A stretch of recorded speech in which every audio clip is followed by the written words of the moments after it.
मोदीजींनी सगळे मंत्रिमंडळांना सहज गप्पा मारायला घरी बोलवलं होतं पीएम हाऊसला.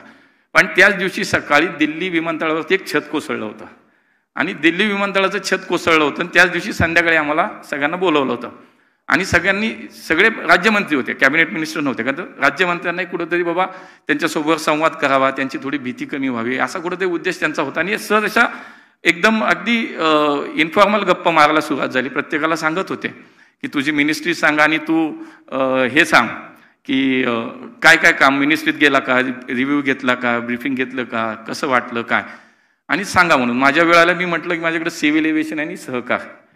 तर त्यांनी 2च मिनिटं थांबले, रुको आज दिनभर क्या किया. आता त्यांनी हे पहिलं चेक केलं की ह्या वेळेला हे तरी माहिती आहे का दिल्लीत आज ॲक्सिडेंट झाला विमानतळावरती. मग त्यांनी मला विचारलं की आज दिनभर क्या किया. आता त्याच्या पुढे अजून गंमत आहे बघा. आता तुम्हाला वाटत असं सोपं आहे काम, अजिबात नाही.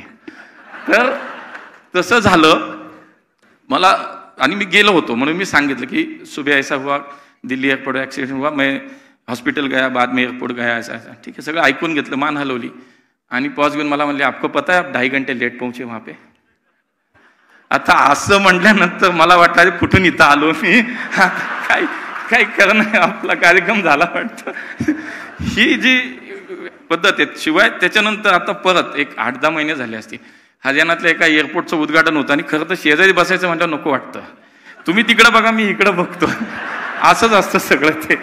आणि तिथं शेजारी बसलो, विमानतळाचं उद्घाटन होतं, कार्यक्रम चालू होतं आणि ते असे बाजूला आले. म्हटलं झालं काहीतरी आता.